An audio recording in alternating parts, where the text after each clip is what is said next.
하나님은 일하시는 분이십니다.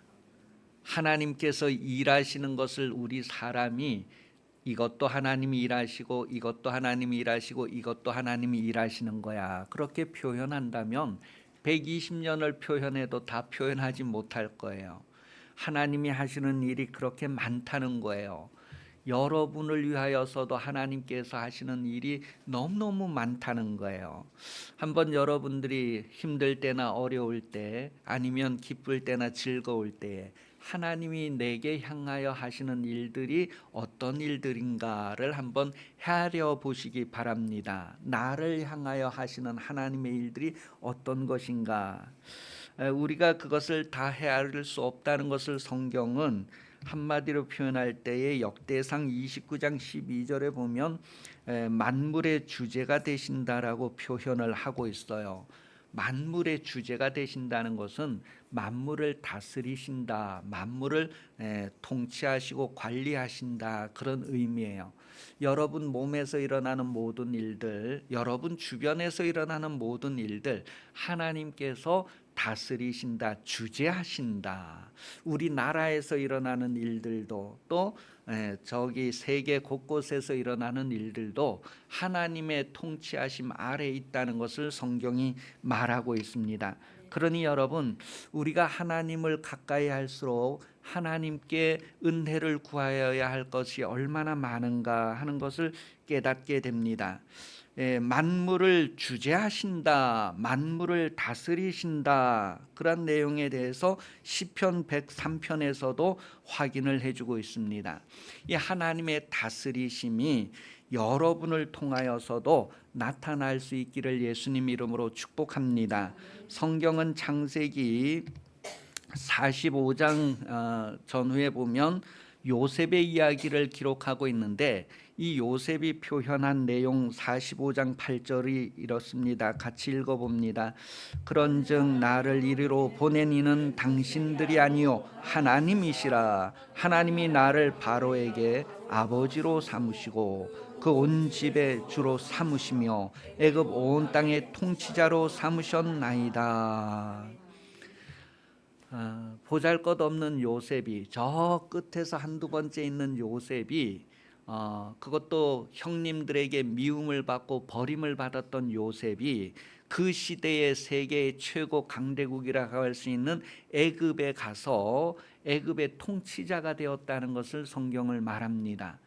그렇게 애굽에 통치한다, 애굽을 다스린다 할 때 마샬이라고 하는 단어를 사용하고 있는데, 이 요셉이 애굽에 가서 바로의 집안 외의 모든 것, 그것을 이렇게 다스릴 수 있었던 것은 바로 하나님의 다스림이 자기를 통하여 나타난 것이다, 그렇게 표현을 하고 있는 거예요. 하나님의 마샬이 나를 통하여서 나타나는 그런 삶, 그런 삶을 여러분도 꿈꾸고 구하고 이루고 경험할 수 있기를 예수님 이름으로 축복합니다. 하나님께서는 여러분을 통하여서 여러분의 생활 환경에서 하나님의 마샬을 나타내기를 원하십니다. 하나님의 다스림을 나타내기를 원하십니다. 아버지께서 하늘과 땅의 모든 권세를 나에게 주셨다, 그렇게 예수님이 표현하셨어요. 예수님께서, 하나님께서 하늘과 땅의 모든 권세를 나에게 주셨다, 그렇게 하면서 제자들을 향하여서 너희는 가라, 가면서 전도하라, 그렇게 마태복음과 마가복음을 통하여 확인을 할 수가 있어요. 마태복음 28장 18절에서 20절까지의 말씀을 보면 하늘과 땅의 모든 권세를 하나님이 그 아들 예수님에게 주셨다, 그렇게 기록을 하고 있습니다. 그리고 이제 그런 권세를 가진 예수님께서 제자들을 향하여서 명령하는 거예요. 가라, 가서 전도하라는 내용을 성경은 계속해서 쭉 기록을 하고 있어요. 가면서 전파해서 하나님의 나라가 가까이 왔다 하고, 병자도 고치고 귀신도 쫓아내고, 그렇게 거저받았으니 거저주라. 그러면서 우리에게 하나님의 마샬을 불어넣으신 것을 확인을 해 줍니다. 이제는 그것을 깨달은 사람들이 가면서 네 하고 순종하기만 하면 하나님께서 하나님의 다스림, 통치하심을 여러분들의 발걸음 걸음을 통하여서 드러내시게 된다는 것을 성경은 말하고 있어요. 요한복음 8장 29절, 마가복음 16장 20절 그런 말씀을 통하여서 우리에게 하나님의 그 마샬, 다스림, 통치하심, 주재하심, 관리하심 그것을 드러낸다는 것을 확인을 해주고 있습니다. 여러분 다 예수를 믿으십니까? 예수를 믿는다는 것은 예수님의 죽으심과 부활하심을 믿는다는 거예요. 예수님의 죽으심을 믿는다고 하는 말 속에는 예수님께서 여러분을 대신해서 죽으셨다는 것을 알고 믿는다는 거예요. 그리고 예수님께서 여러분을 위해서 부활하셨다는 것을 또 알고 믿는 거예요. 단순하게 나를 위해서 죽으셨다, 단순하게 나를 위해서 부활하셨다가 아니라 나를 위해서 대신 죽으신 그 사연들을 아는 거예요. 그리고 나를 위해서 부활하신 그 사연들을 아는 거예요. 그렇게 예수 믿는다라고 하는 것이죠.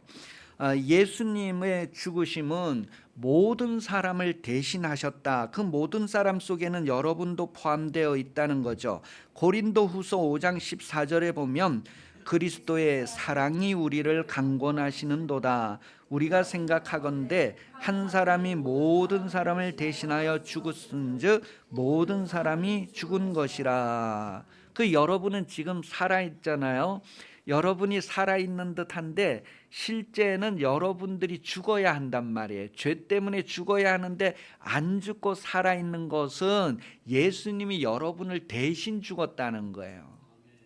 그래서 예수님이 나를 대신 죽었다는 것을 그것을 매일매일 되새기면서 그것을 기억하고 그것을 기념하는 것이 바로 주일날 이렇게 교회에 모여서 하나님 앞에 예배하는 거예요. 그러면서 나를 위해서 대신 죽으신 주님을 기억하는 거예요. 그 삶의 내용들을 기억하는 거예요. 그 성경을 읽으면서 나를 위해서 왜 죽으셨는가 하는 것들을 깨달아 알게 되는 거예요.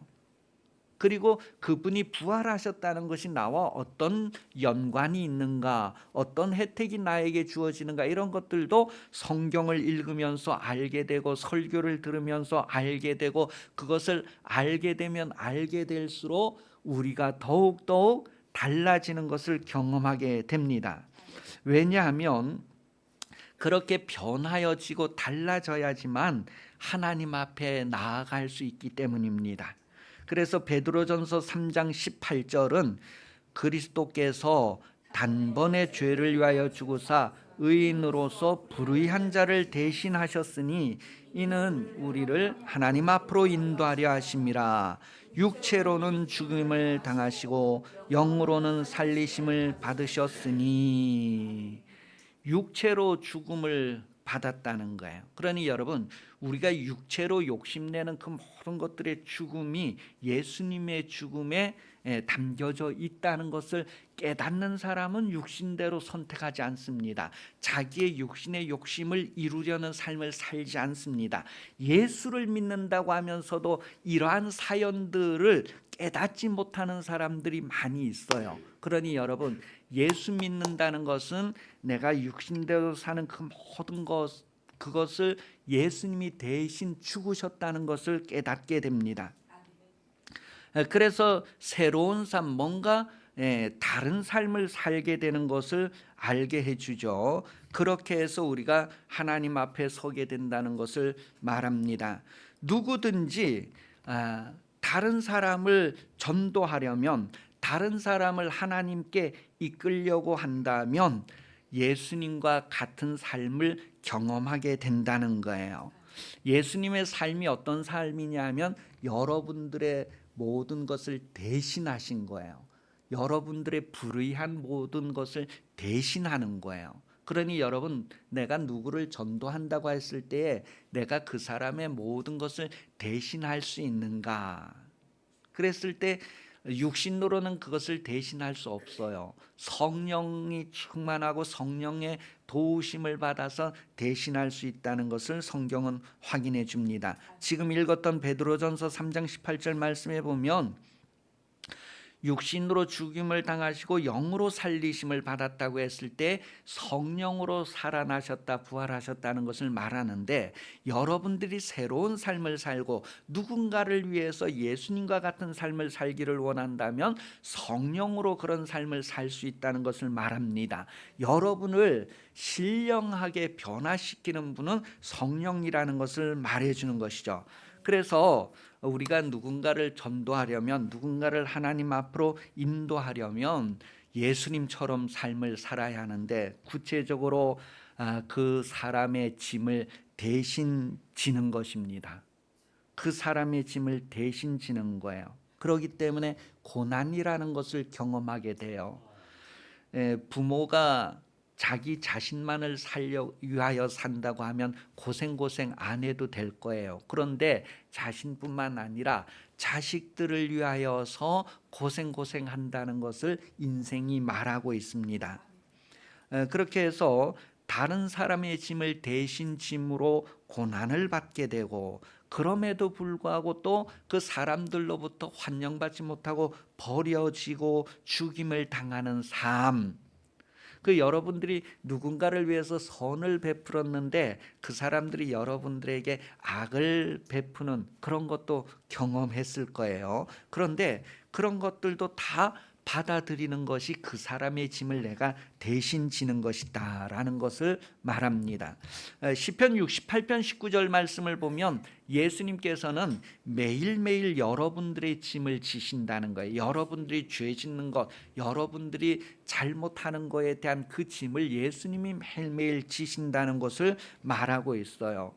마태복음 11장 28절에는 그분이 육신으로 오셨을 때 아주 구체적으로 많은 짐을 진 그 모든 짐을 다 가지고 오라, 그렇게 해서 대신 짐을 지시는 분으로 소개를 합니다. 그 짐을 대신 지고 골고다 언덕에 올라가서 죽으셨다는 것을 성경이 우리에게 확인을 해줘요. 그 무거운 짐을 다르게 표현하면 십자가다, 그렇게 표현을 하고 있어요.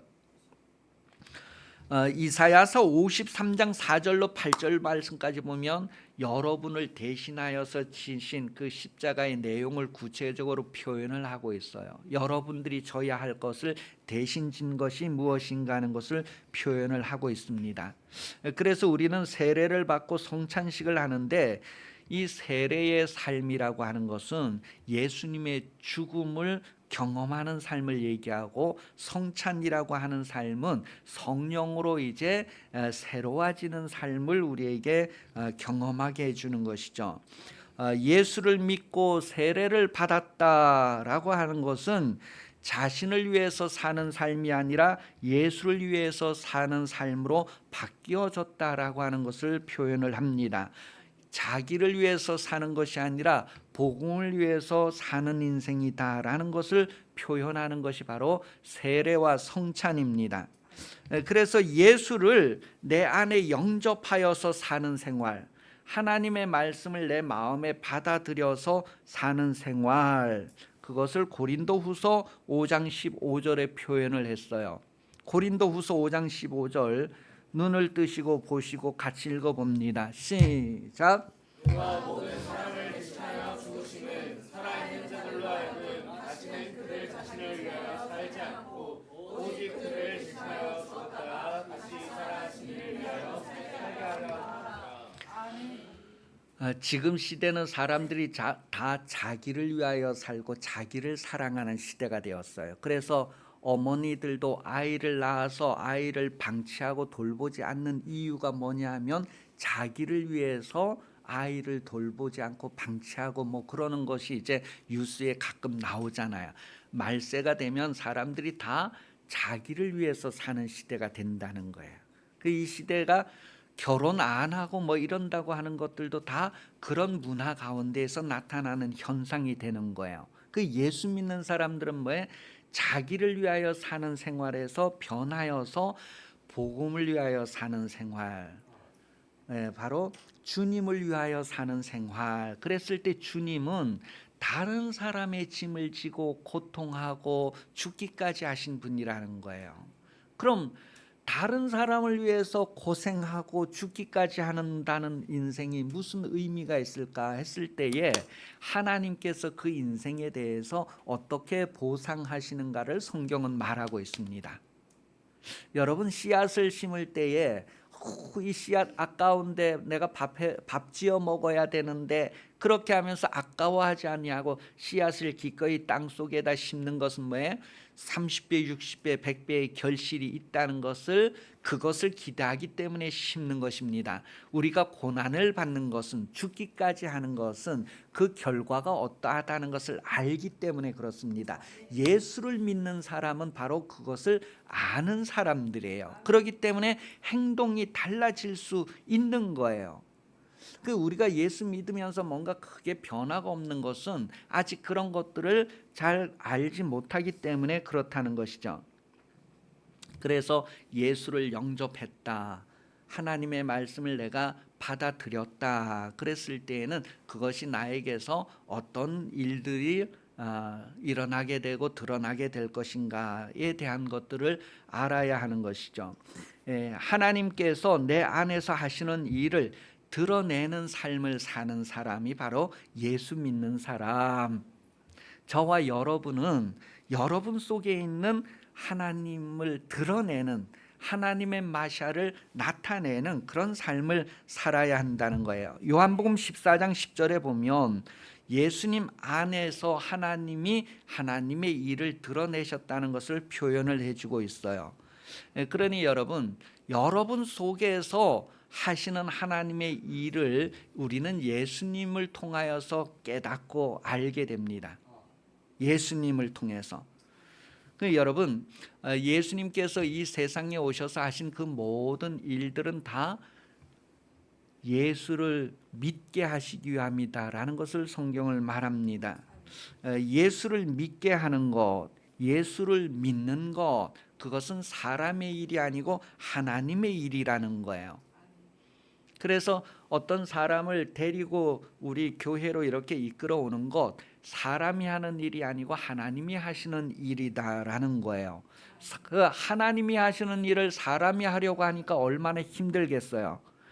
그래서 우리는 우리의 일을 하고 하나님은 하나님의 일을 하는데, 여러분 요한복음 6장 44절에 보면 하나님께서 이끌지 아니하시면 아무도 하나님 앞에 올 수 없다, 그렇게 기록을 하고 있어요.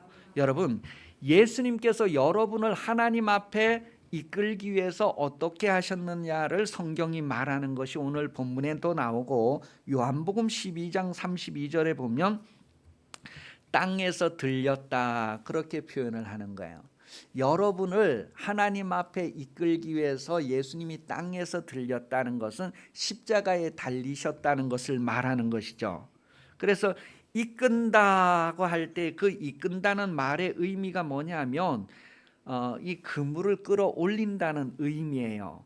내가 너로 하여금 사람을 낚는 어부가 되게 하겠다 그랬을 때 그 그물을 끌어올리는 것, 그것이 바로 십자가에 달린다는 의미, 그 들어 올려진다는 의미예요. 자, 그렇게 해서 요한복음 21장에 보면 이제 그런 내용들이 쭉 나오는데요. 사람을 낚는다, 사람을 낚는 어부가 되게 한다, 그런 것들이 바로 하나님께서 여러분 속에서 그런 일들을 하시게 된다는 것을 우리에게 말해줍니다. 마가복음 1장 17절에 보면 예수께서 이르시되 나를 따라오라, 내가 너희로 사람을 낚는 어부가 되게 하리라 하시니, 누가 하느냐 하면 예수님이 하신다는 거예요. 하나님께서 하신다는 것을 지금 확인을 해주고 있습니다.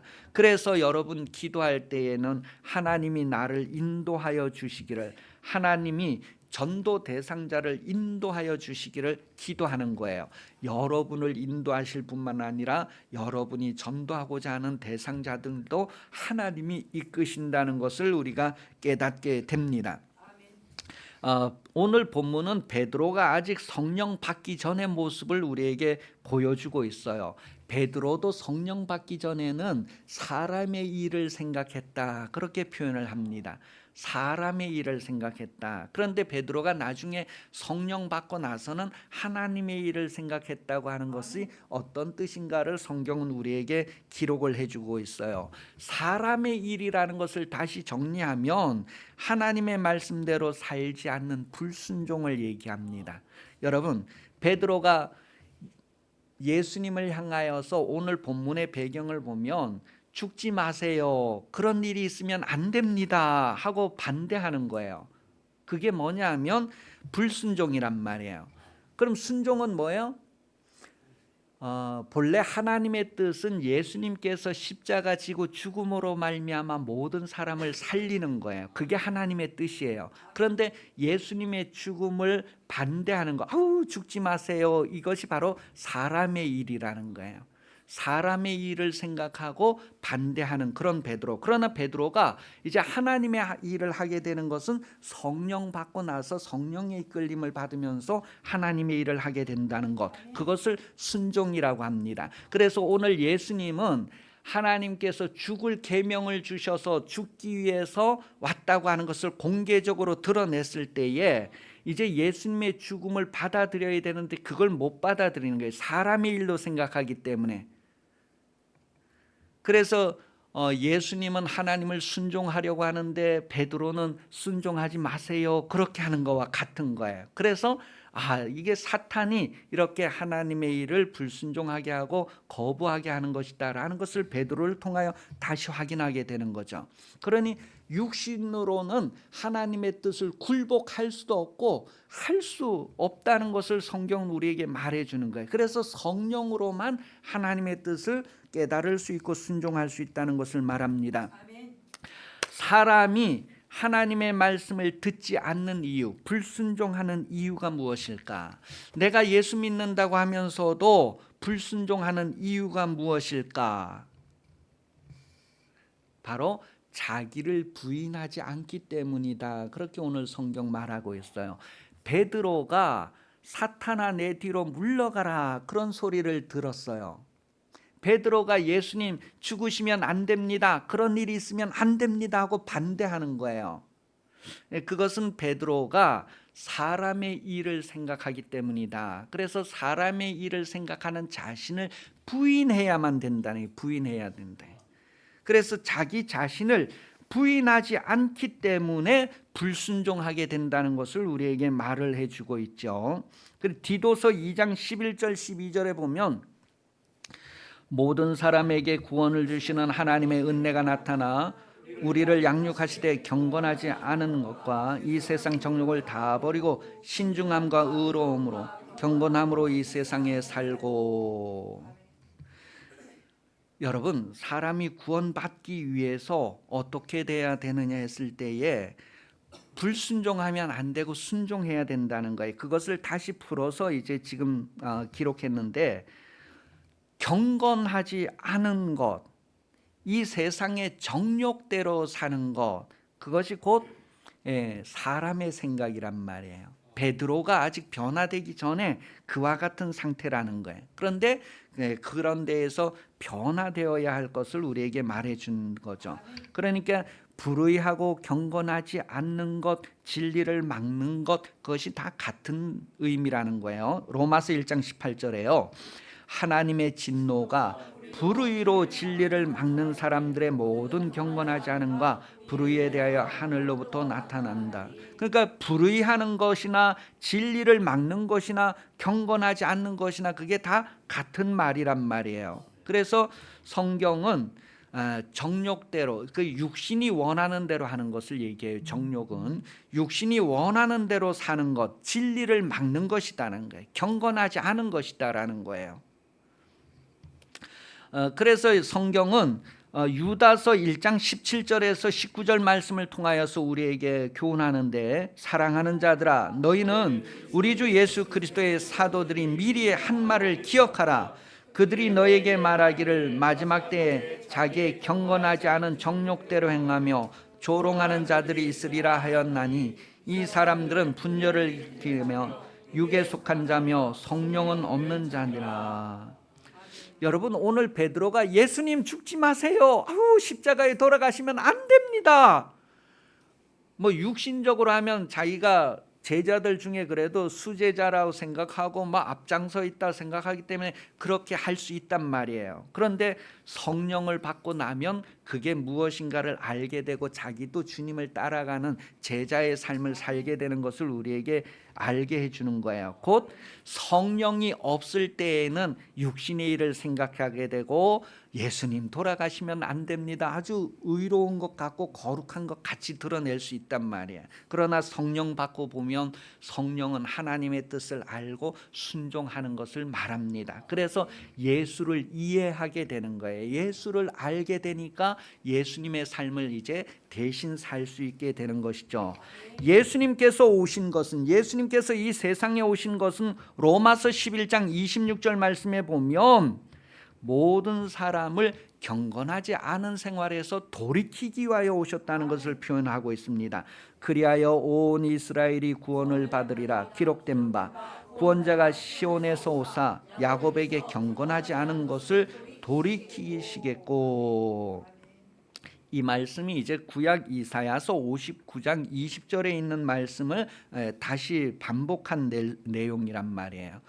경건하지 않은 것에서 돌아오게 하겠다는 것이 바로 죄에서 돌아서게 하겠다, 그런 내용이라는 것을 이사야 59장 20절을 통하여서 다시 드러내주고 있어요. 여러분, 자기를 부인하지 않으려면, 자기를 부인하지 않으면 천국 갈 수가 없고 제자가 될 수도 없고 하나님을 알 수도 없어요. 그 자기를 부인해야 되는데, 여러분, 어떻게 하면 나를 부인할 수 있을까? 어떻게 하면 내가 경건하지 않는 것을 막을 수 있을까? 반대할 수 있을까? 어떻게 하면 내가 죄를 안 지을 수 있을까? 어떻게 하면 사람으로서 그거 하기 어렵다는 거예요. 하나님의 능력이 있어야 되기 때문에 기도하라고 말합니다. 기도라는 것을 말해요. 누가복음 22장 31절에서 34절까지 내용을 보면 마귀는 베드로를 자꾸 사람의 생각을 하도록, 경건하지 않도록, 성령 없이 사는 것이 정상인 것처럼 그렇게 자꾸 역사한단 말이에요. 그런데 여러분, 예수님께서 그것을 반대하고 기도하셨다는 것을 말해주고 있어요. 내가 너를 위해서 기도했다, 너도 돌아선 다음엔 다른 사람들을 위해서 기도해야 된다. 그 예수님의 삶을 얘기해주고 베드로가 예수님의 삶을 따라가야 할 것을 또 얘기해주고 있는 거예요.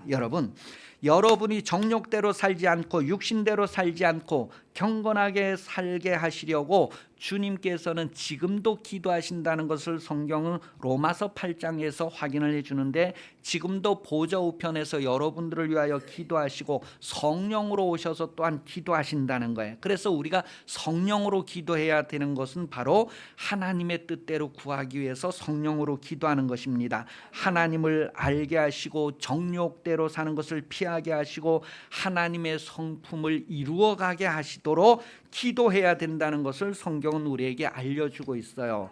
자기를 부인해야 된다. 어떻게 하냐면 기도함으로 성령께서 하나님의 통치하심, 다스림을 여러분 속에서 일으키심으로 그런 일들이 일어나게 된다는 거예요. 또 자기 십자가를 져야 된다고 말하고 있어요. 자기 십자가를 진다는 것은 복음을 위하여 사는 삶을 얘기하는데, 요한복음 12장 32절에 내가 땅에서 들리면 모든 사람을 내게로 이끌겠다. 그 예수님이 십자가에 달림으로 말미암아 하나님께로 모든 사람을 이끌 수 있다는 것을 말하고 있어요. 자기 십자가를 지는 것, 복음을 위해서 사는 삶을 얘기합니다. 이때 그 예수님이 십자가에 달리는 것, 예수님이 다른 모든 사람의 죄를 대신하고 죽는 것은 바로 하나님께서 그렇게 하게 하시는 일이라는 것을 말하는 거예요. 그래서 예수님이 죽으시는 것은 하나님이 죽게 하심을 죽는 것을 말하는 것이죠. 그렇게 예수님이 죽기 위해서 이 세상에 오셨다는 거예요. 죽기 위해서 육신을 입고 이 세상에 낮아져서 오셨다는 거예요. 다시 말하면 죽음의 전제가 뭐냐면, 십자가에 달리는 전제가 뭐냐면 낮아졌다는 것을 말합니다. 그래서 이것을 겸손이다 그렇게 말해요. 누가복음 14장 11절 말씀, 그리고 야고보서 베드로전서의 말씀을 보면 낮아져야지만 높아진다는 거예요. 낮아져야지만 높아진다는 거예요. 그러니 여러분, 하나님께서 여러분을 낮추실 때에 낮아져야 되는데 육신대로 하면 안 됩니다, 안 됩니다, 뭐 이렇게 하는 거예요. 죽으셔야지만 부활을 할 수가 있는 건데 이 죽는 거에 대해서 안 됩니다, 안 됩니다. 우리 일상생활이 자기를 좀 죽이라고 하는데, 좀 낮아지라고 하는데 난 싫어요, 안 돼요, 내 성격은 원래 그래요, 뭐 이렇게 하는 거예요. 그런데 여러분, 예수님은 그렇게 하나님께서 낮추시는 대로 낮아지셨다는 것을 말하고, 하나님께서 올리시는 대로 올라지셨다는 것을 야고보서 베드로전서를 통해서 우리에게 번번이 이렇게 거듭거듭 확인을 해주고 있어요. 여러분, 십자가를 진다는 것은 누군가를 위해서 낮아진다는 것입니다. 여러분, 이제 그 결혼도 해보신 분 계시고 이제 결혼할 분들도 계시겠지만, 남자가 더 고생을 할까, 여자가 더 고생을 할까? 이건 이제 목사님 수준의 대답입니다. 여러분, 누군가를 위해서 낮아진다는 것은 십자가를 진다는 거예요. 그래서 남자가 여자를 위해서 낮아지는 것은 그 짐을 진다는 겁니다. 남편이 아내를 위해서 그 짐을 진다는 겁니다. 그러니 여러분 전도하려면, 누군가를 전도하려면 그 사람에게 낮아질 수 있어야 됩니다. 자기를 부인하지 아니하고는 낮아질 수가 없어요. 그것이 바로 십자가를 지는 것입니다. 말씀이 육신되어 이 땅에 오시지 않고는 죽을 수가 없어요. 십자가에 달릴 수가 없어요. 부활할 수가 없어요. 그래서 예수님이 육체로 오셨다는 것은 피 흘리는 육체로 오셨다는 거고, 피 흘림으로 생명을 대신하시는 것을 성경이 우리에게 말해주고 있어요. 그러니 여러분, 평생 나는 억울하게 살았다 하는 사람들이 얼마나 많겠어요. 결혼 생활하면서 18에 시집을 가고 20살에 시집을 가서 평생을 나는 고생만 하면 살았다. 그랬을 때 그 인생의 의미가 뭘까? 예수 안 믿으면 참 불쌍한 것으로 끝나지만, 예수 믿는 사람들은 뭐예요? 하나님께서 그렇게 인생을 지으셨고 그 인생 가운데 하나님과 함께함으로 하나님께서 그를 높이실 때에, 낮추시고 높이실 때에 보상을 받게 된다는 것을 성경이 우리에게 말해주고 있어요. 그러니 여러분, 자기를 부인하고 십자가 지는 삶, 이것은 여러분이 예수 믿고 성령 받으면 하나님께서 하나님의 다스리심, 주재하심을 여러분 통하여 나타내시기 때문에 이루어지는 일들입니다. 이런 일이 여러분에게 일어나기를, 여러분 자손들에게 일어나기를 예수님 이름으로 축복합니다. 기도하겠습니다. 하나님 아버지, 우리를 자녀 삼아 주시고 하나님의 하시는 일들에 참여하게 해 주셔서 감사합니다. 고맙습니다. 우리가 하나님을 닮게 하여 주시고 예수님을 따르게 하여 주시옵소서. 예수님이 하나님의 기쁨이 되었던 것처럼 우리도 다 하나님의 기쁨이 되게 하여 주시옵소서. 다시 오실 예수 그리스도께서 은혜 내려 주시며 하나님 아버지 사랑하심과 성령의 도우심이 주일 오전 예배에 참석하여 머리 숙인 모든 성도들 위해 그 자손 대대로 영원히 함께 하시기를 간절히 축원하옵나이다. 아멘.